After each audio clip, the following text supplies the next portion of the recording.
الرحمن الرحيم مالك يوم الدين إياك نعبد وإياك نستعين اهدنا الصراط المستقيم صراط الذين أنعمت عليهم غير المغضوب عليهم ولا الضالين آمين. Hadirin hadirat kaum muslimin muslimat, pemirsa Madu TV rahimakumullah. Alhamdulillah, kita bersyukur kepada Allah Subhanahu wa taala. Pagi hari ini Allah Subhanahu wa taala kembali mempertemukan kita dalam majelis yang sangat mulia, yaitu dalam majelis Ilmuddin, dalam pengajian kitab yang baru insyaallah, yaitu kitab Mukhtasar Siratin Nabiyyi sallallahu alaihi wasallam wa sirati ashabihil asyarah. Semoga Allah Subhanahu wa taala memberikan keistiqomahan kepada kita semuanya. Amin ya rabbal alamin.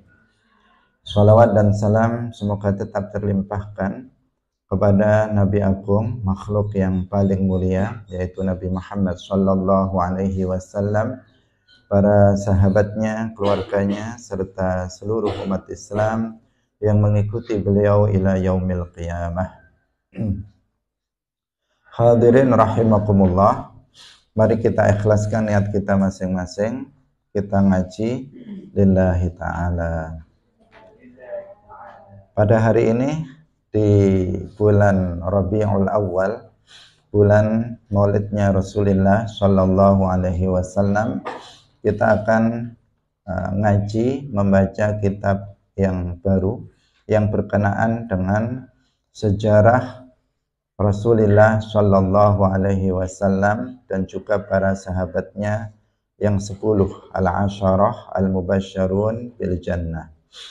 Sebuah kitab judulnya Mukhtasaru Siratin Nabiyyi sallallahu alaihi wasallam wa sirati ashabihil asyarah. Sebuah kitab karya Al-Hafidh Abu Hamid Abdul Ghani Ibn Abdul Wahid Al-Maqdisi radhiyallahu anhu wa ardhah. Beliau pengarang dari kitab ini. Dengan kita mempelajari kitab Siratin Nabi, yaitu tentang tarikhun Nabi atau Siratun Nabi, sejarah kehidupan Rasulullah sallallahu alaihi wasallam, diharapkan cinta kita kepada Rasulullah sallallahu alaihi wasallam itu bertambah, sehingga kemudian kita memiliki tambahan semangat untuk menjalankan semua hal yang telah diajarkan Rasulullah sallallahu alaihi wasallam, menjalankan semua yang beliau perintahkan kepada kita dan meninggalkan semua yang beliau larang untuk kita kerjakan. Kita meneladani Rasulullah sallallahu alaihi wasallam karena beliau adalah uswatun hasanah. Beliau adalah teladan yang baik bagi kita. Segala perbuatan yang beliau lakukan, semua yang beliau ucapkan, tindak tanduk yang beliau lakukan adalah menjadi tauladan, menjadi panutan bagi kita umatnya. Karena itulah sangat penting bagi kita untuk mengetahui siratun Nabi, sejarah kehidupan Rasulullah sallallahu alaihi wasallam. Mari kita baca langsung pada muqaddimah dari kitab ini. Muqaddimah dari muallif kitab ini, yaitu Al-Imam Al-Hafidh Abu Muhammad Abdul Ghani Ibn Abdul Wahid Al-Maqdisi radhiyallahu anhu wa ardhah. Dalam kitab ini kita akan lebih banyak membaca daripada penjelasannya, tetapi hal-hal yang nanti perlu dijelaskan maka kita akan menjelaskannya insyaallah. Bismillahirrahmanirrahim. Qala Syekhul Imam Al-Habrul Hafidh Abu Muhammadin Abdul Ghani ibn Abdul Wahid Al-Maqdisi radhiyallahu anhu wa ardhah. Alhamdulillahi khaliqil ardi was samai wa ja'ilin nuri waz zalmai wa jami'il khalqi li faslil qada'i li fawzil muhsinina wa syiqwati ahli syaqa.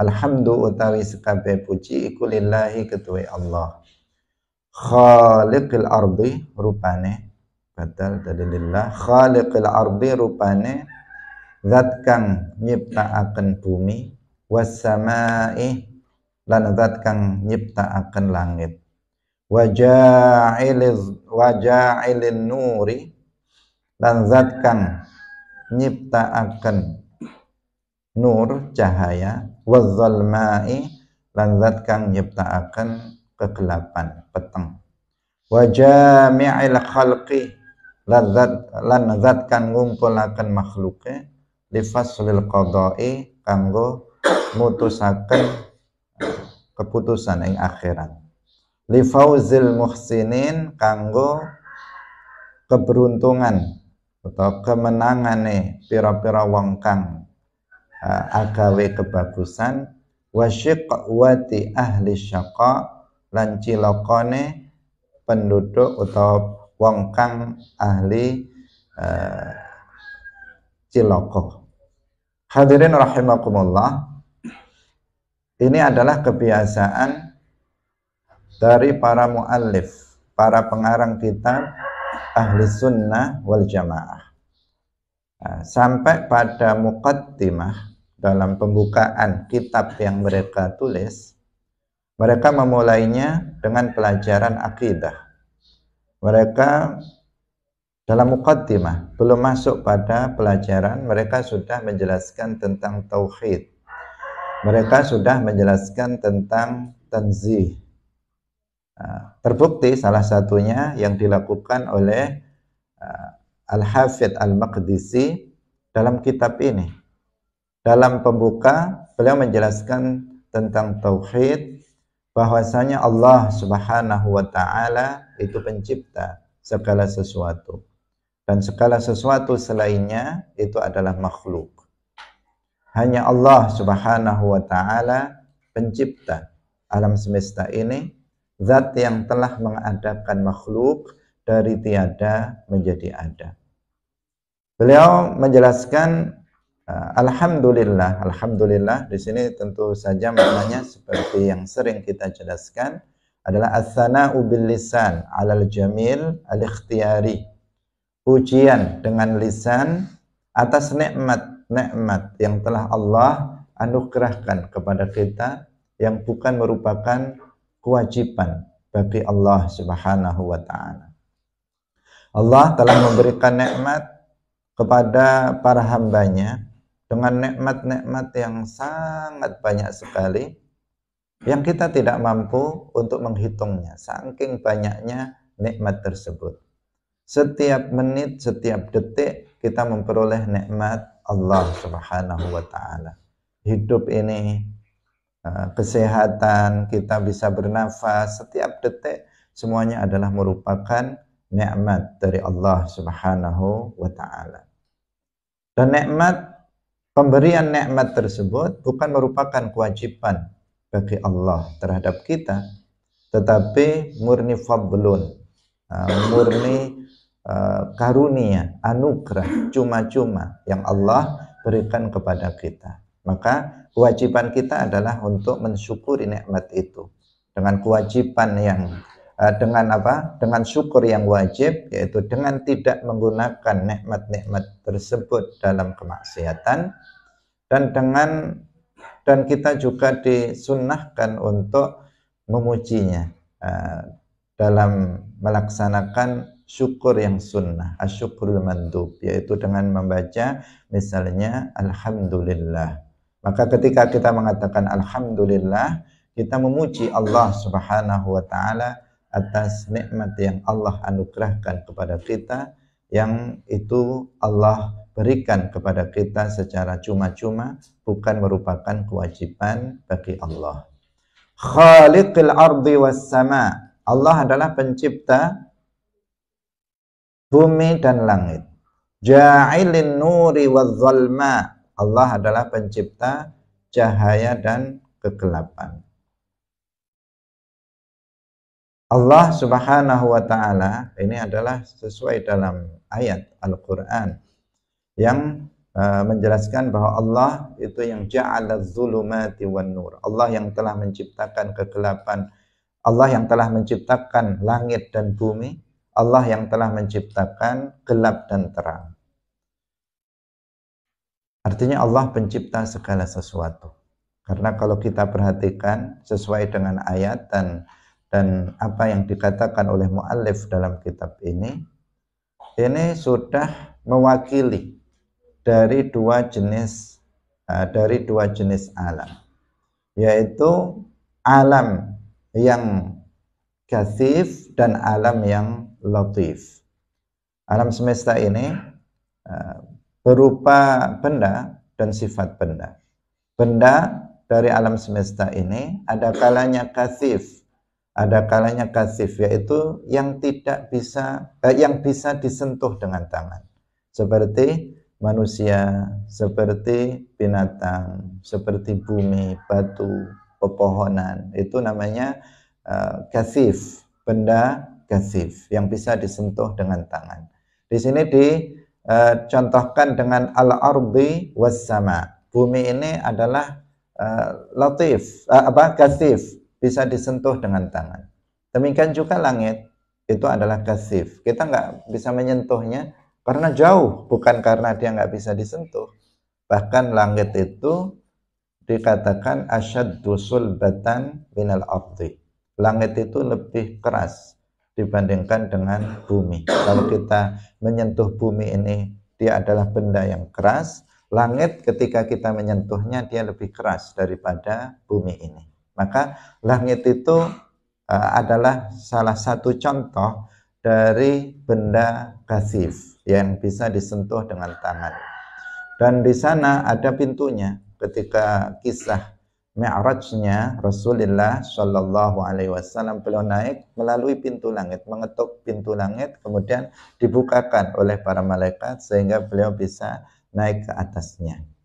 Nah, itu menunjukkan di sini Allah khaliqil ardi was sama. Allah pencipta benda yang katsif, yang bisa disentuh dengan tangan. Allah menciptakan langit, bumi, segala sesuatu yang ada di bumi, segala sesuatu yang ada di langit, semua benda yang bisa disentuh, Allah Subhanahu wa taala yang telah menciptakannya, yang telah mengadakannya dari tiada menjadi ada.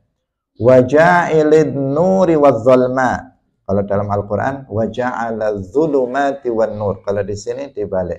Karena untuk apa? Biar kata-katanya pas, dikatakan wa khaliqil ardi was sama wa ja'ilin nuri waz zalma wa jami'il khalqi li faslil qada. Biar enak kata-katanya. Terus-terusnya li fauzil muhsinina wa syiqwati ahli syaqa. Semuanya diakhiri dengan hamzah. Kalau dalam Al-Qur'an wa ja'ala dzulumati wan nur. Zulumat kemudian nur. Kalau di sini wa ja'ilin nuri waz zalma, karena menyesuaikan yang atas was sama. Itu. Untuk kepentingan itu, ya. Wa ja'ilin nuri waz zalma. Allah yang telah menciptakan kegelapan dan cahaya. Dan ini adalah contoh dari benda latif, yaitu ma la yudbatu bil yad. Sesuatu yang tidak bisa disentuh dengan tangan. Cahaya ini adalah berupa benda. Kita meyakini adanya. Di sini di dalam ruangan ini ada cahaya, tetapi kita nggak bisa menyentuhnya dengan tangan. Di luar ada kegelapan. Kita melihatnya, tetapi kita tidak bisa menyentuhnya. Itu namanya latif, benda latif. Seperti udara, di sini ada udara, kita nggak bisa menyentuhnya. Angin, kita tidak bisa menyentuhnya. Maka itu disebut benda latif. Ma la yudbatu bil yad, sesuatu yang tidak bisa disentuh dengan tangan. Alam semesta ini berupa benda, dan benda itu ada kalanya kasif, ada kalanya latif. Ada kalanya bisa disentuh dengan tangan, ada kalanya tidak bisa disentuh dengan tangan. Dan keduanya itu Allah Subhanahu wa taala yang menciptakannya. Artinya Allah Subhanahu wa taala itu pencipta segala sesuatu. Semua yang ada selain Allah, maka Allah Subhanahu wa taala yang telah mengadakannya dari tiada menjadi ada. Ini tauhid. Ini adalah pelajaran tauhid. Disampaikan oleh Al-Hafidz Al-Maqdisi dalam muqaddimah kitabnya. Yang padahal kitabnya bukan kitab tauhid. Kitabnya adalah tentang siratun Nabi, tentang sejarah kehidupan Nabi. Tetapi beliau memulai dalam muqaddimah, menggunakan kesempatan dalam muqaddimah untuk mengajarkan tauhid. Menunjukkan apa? Menunjukkan tentang pentingnya tauhid, pentingnya akidah ahli sunnah wal jamaah bagi setiap umat Islam. Wa jami'il khalqi li faslil qada. Nanti pada hari kiamat Allah akan mengumpulkan makhluk di mana? Di mahsyar. Di mahsyar akan dikumpulkan di mahsyar, di sana akan ada hisab. Ini yang dimaksud li faslil qada. Di sana akan ada hisab, akan ada pengadilan. Semua yang kita lakukan di dunia ini akan kita pertanggungjawabkan nanti di akhirat. Setiap kebaikan yang kita lakukan dengan sesuai dengan ketentuan syariat dan kita lakukan dengan ikhlas, maka akan ada pahalanya, akan ada balasan menyenangkan, membahagiakan atas amal kebaikan itu.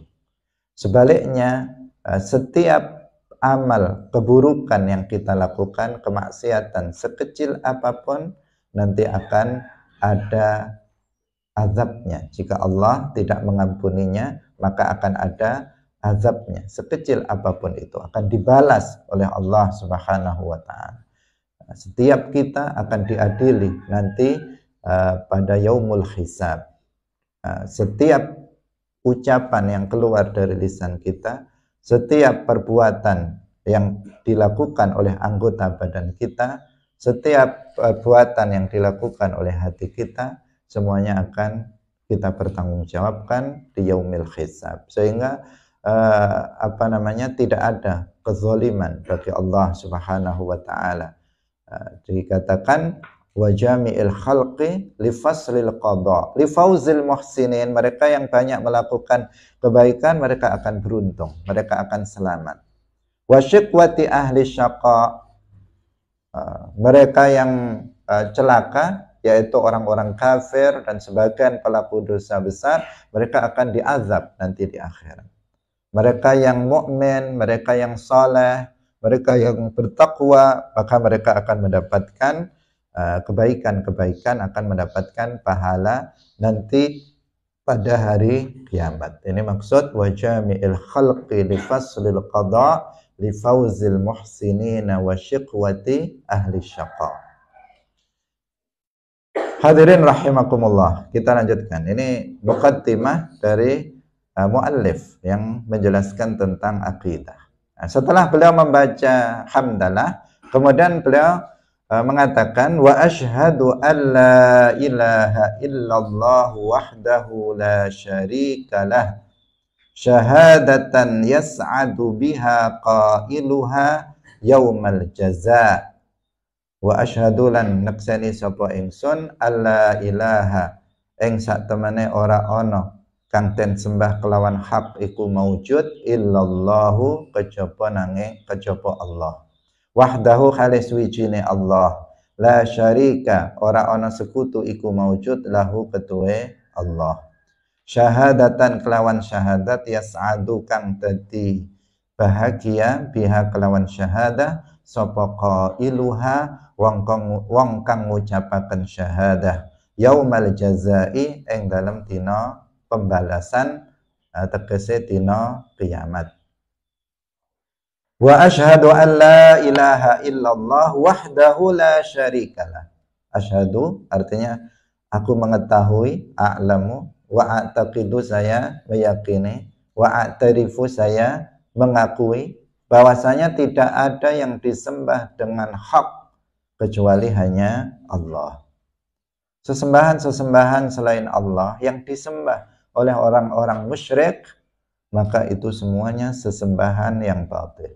Ada matahari disembah oleh sebagian orang musyrik, maka matahari ini sesembahan yang batil. Ada berhala disembah oleh sebagian orang musyrik, maka berhala ini adalah sesembahan yang batil. Ada bulan disembah oleh sebagian orang, maka bulan ini sesembahan yang batil. Ada api disembah oleh sebagian orang seperti orang Majusi, maka ini adalah sesembahan yang batil. Ada setan, iblis disembah oleh sebagian orang, itu adalah sesembahan yang batil. Sesembahan yang hak, zat yang disembah dengan benar, itu hanya Allah Subhanahu wa ta'ala. Kenapa? Karena Allah adalah pencipta alam semesta ini.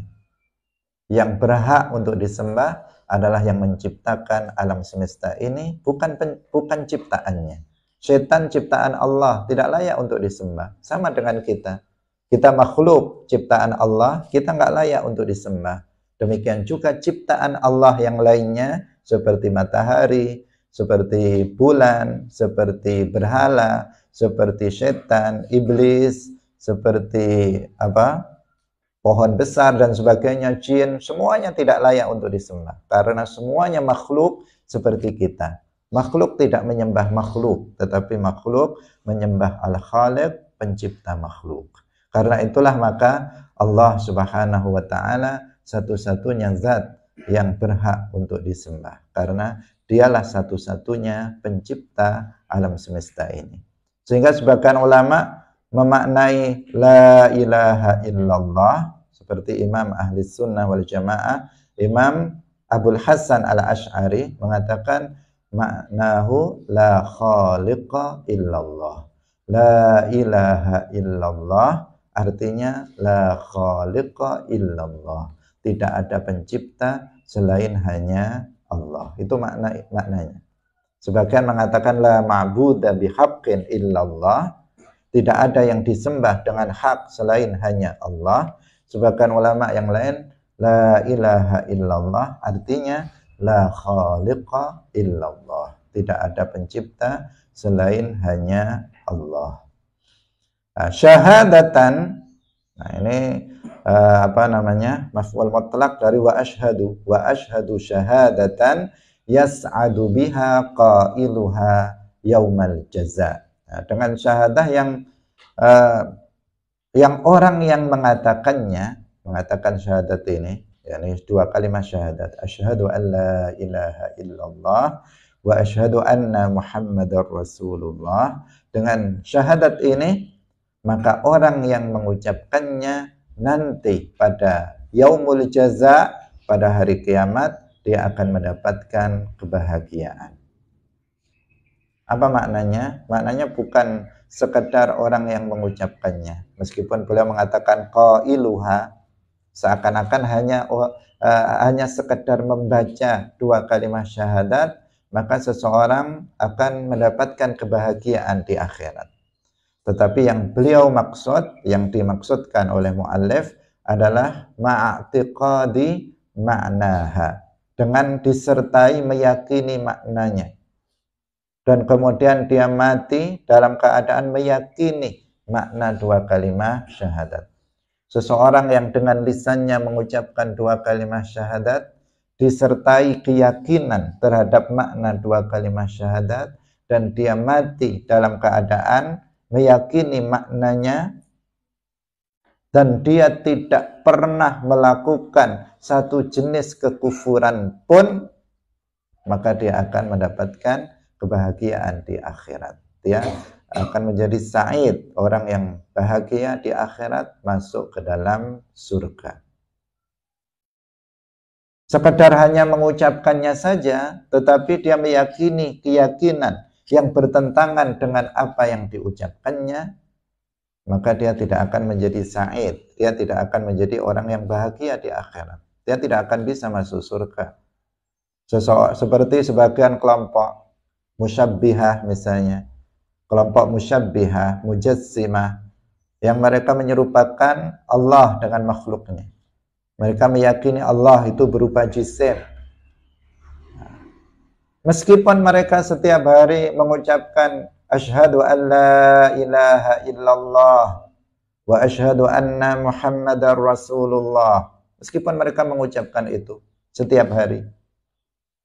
Meskipun mereka itu bahkan benderanya juga tulisannya la ilaha illallah muhammadur rasulullah. Bajunya juga ada tulisannya itu. Pecinya juga ada tulisannya itu. Meskipun seperti itu, tetapi jika dia meyakini keyakinan yang bertentangan dengan la ilaha illallah, maka dia nggak akan selamat nanti di akhirat. Jadi, qailuha, orang yang mengatakannya, orang yang mengatakan dua kalimat syahadat itu akan selamat, manakala dia menyertainya dengan meyakini makna dua kalimat syahadat. Dia meyakini bahwasanya tidak ada yang disembah dengan hak selain hanya Allah, dan dia menyembah, dia beribadah hanya kepada Allah, tidak beribadah kepada selain Allah. Orang-orang musyabbihah seperti orang Wahabi, mereka mengatakan nggak ada yang berhak disembah selain Allah, sama seperti kita. Mereka mengatakan dengan lisannya bahwasanya nggak ada yang disembah dengan hak selain hanya Allah, sama dengan kita. Kita juga mengatakan begitu. Tetapi dalam praktek mereka beribadah kepada selain Allah karena mereka menyembah sesuatu yang mereka khayalkan ada di atas arsy, memiliki kepala, tangan, kaki, dan seterusnya yang duduk di sana. Itu yang mereka sembah. Dan itu enggak ada. Itu enggak ada. Dan itu bukan Allah. Karena Allah yang kita sembah adalah Allah yang laisa kamitslihi syai'. Yang tidak ada sesuatu pun yang serupa dengannya. Yang tidak serupa dengan sesuatu pun dari makhluknya. Itulah yang kita sembah. Sedangkan orang Wahabi bukan menyembah zat yang laisa kamitslihi syai', tetapi mereka menyembah sesuatu yang mereka anggap ada, padahal sebenarnya enggak ada, yang berada di atas arsy, yang memiliki anggota badan, memiliki bentuk, memiliki ukuran sebagaimana makhluknya. Itu yang mereka sembah, artinya mereka menyembah selain Allah, bukan menyembah Allah. Dengan lisannya meyakini bahwasanya tidak ada yang disembah dengan hak selain hanya Allah, tetapi prakteknya mereka menyembah selain Allah. Maka mereka nggak akan selamat. Jika mereka mati dalam keadaan meyakini keyakinan tasbih dan tajsim, tidak akan selamat nanti di akhirat. Jadi syahadatan yas'adu biha qailuha yaumal jaza.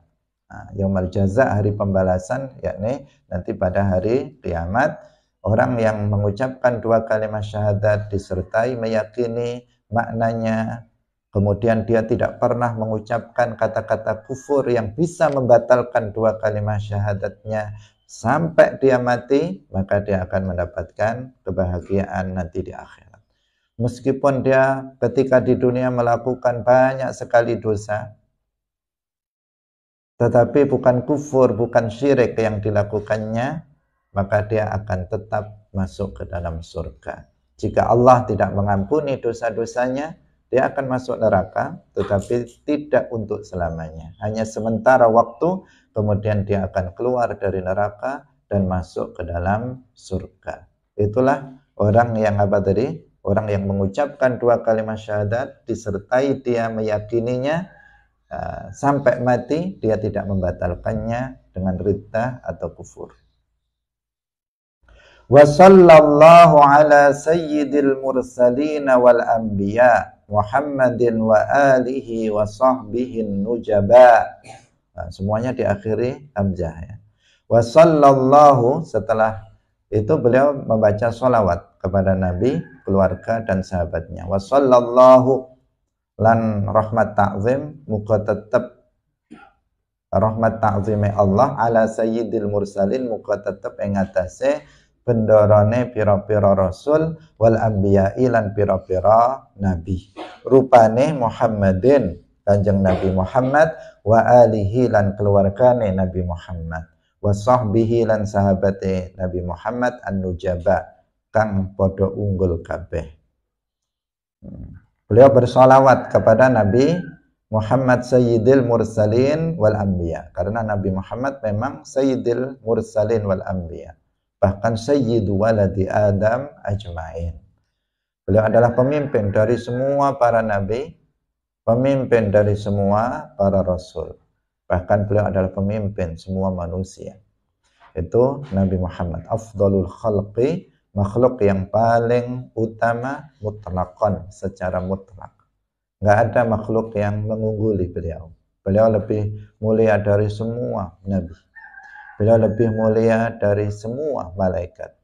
Beliau lebih mulia dari semua makhluk. Lebih mulia dari arsy. Lebih mulia dari langit. Lebih mulia dari Ka'bah. Lebih mulia dari bahkan sholat yang kita lakukan. Kita sholat ini ciptaan Allah, makhluk. Nabi Muhammad lebih mulia dari sholat yang kita lakukan. Nabi Muhammad lebih mulia dari puasa yang kita lakukan. Nabi Muhammad lebih mulia dari semua makhluk.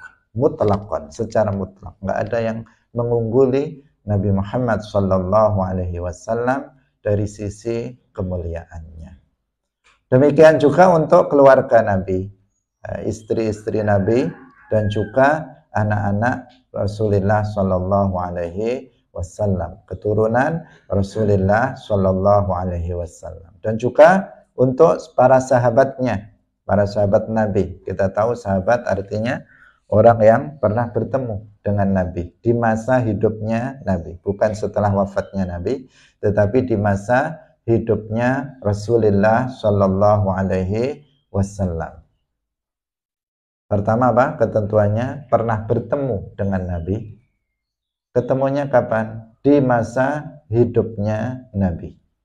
Kalau ketemunya setelah wafatnya Nabi, seperti sebagian kita bermimpi ketemu Rasulullah Shallallahu Alaihi Wasallam, maka orang itu tidak disebut sebagai sahabat. Meskipun bermimpi bertemu dengan Nabi, itu betul-betul bertemu dengan Nabi. Melihat Nabi dalam mimpi itu benar-benar melihat Nabi. Rasulullah Shallallahu Alaihi Wasallam bersabda, "Man ra'ani fil manami, faqad ra'ani haqqa." Barang siapa yang melihatku dalam tidur, maka dia benar-benar telah melihatku. Artinya dia akan mendapatkan keutamaan, kemudian dia akan mendapatkan busyra, kabar gembira bahwa dia akan mati husnul khatimah karena telah melihat Rasulullah Shallallahu Alaihi Wasallam. Berdasarkan hadis yang lain, man ra'ani fil manami fasayarani yaqadhatan. Seseorang yang telah melihatku dalam mimpi, maka benar-benar dia akan melihatku dalam keadaan jaga. Tidak dalam keadaan mimpi, akan melihat Rasulullah Shallallahu Alaihi Wasallam. Ini keutamaan bermimpi ketemu Nabi atau melihat Nabi. Maka semoga kita semuanya diberikan rezeki untuk bisa bermimpi ketemu Rasulullah Shallallahu Alaihi Wasallam.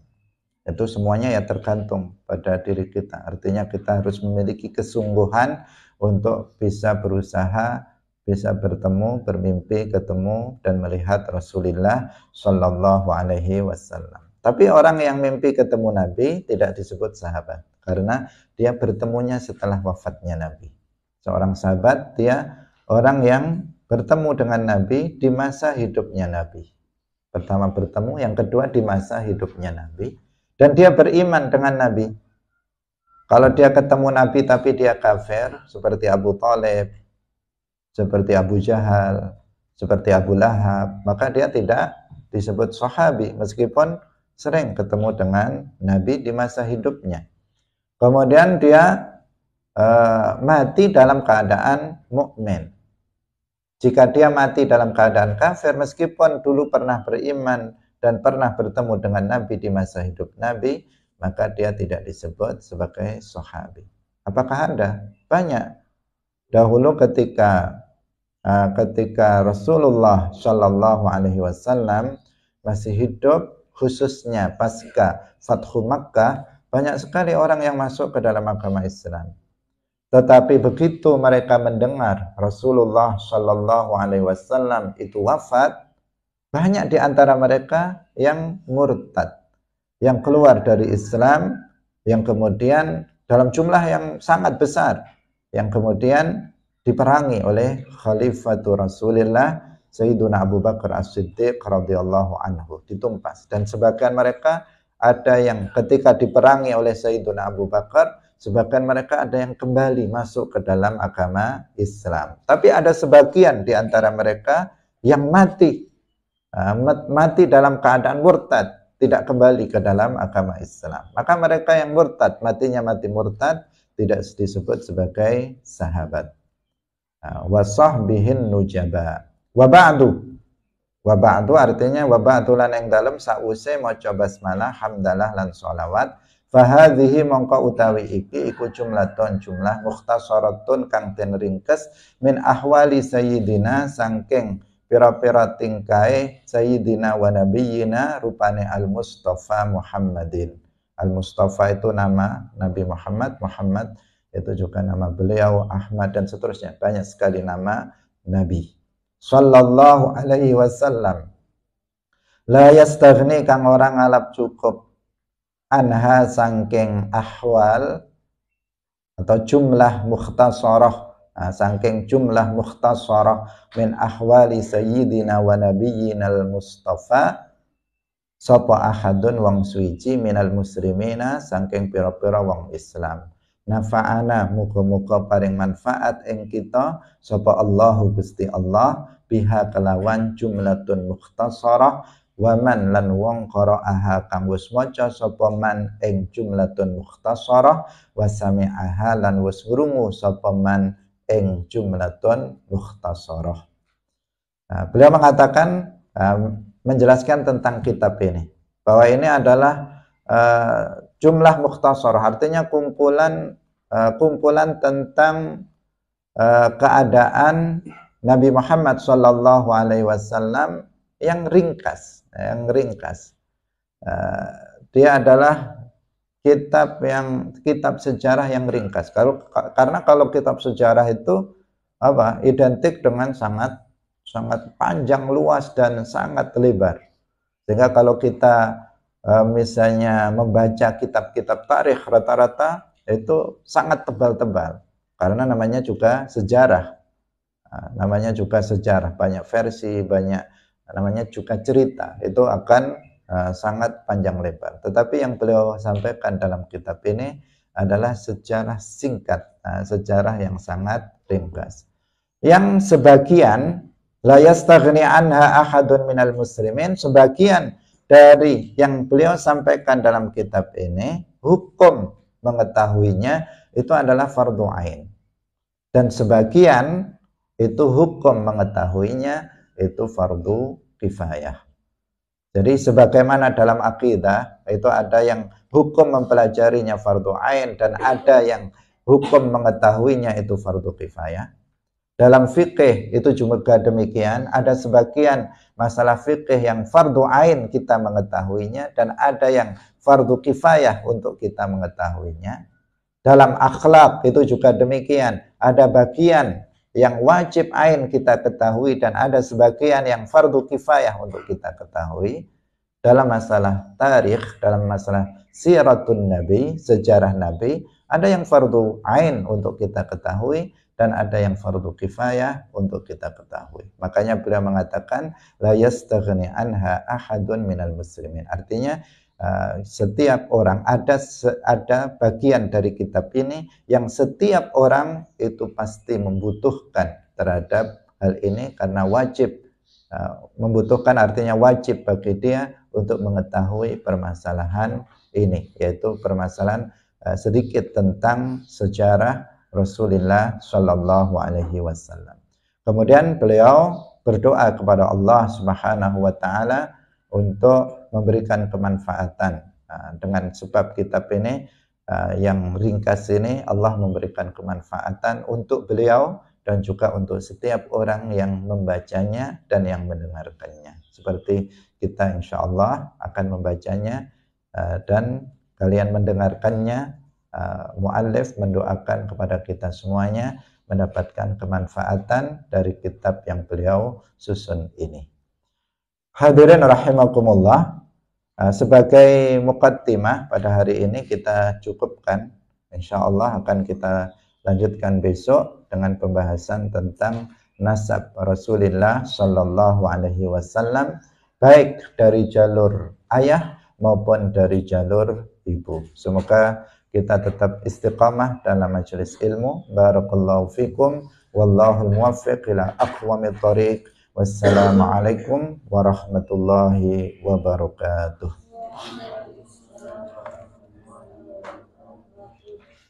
La ilaha illallah. Allahumma salli ala sayyidina Muhammad wa ala alihi wa sahbihi wa sallim. Rabbighfirli wa liwalidayya wa lil mu'minina wal mu'minat.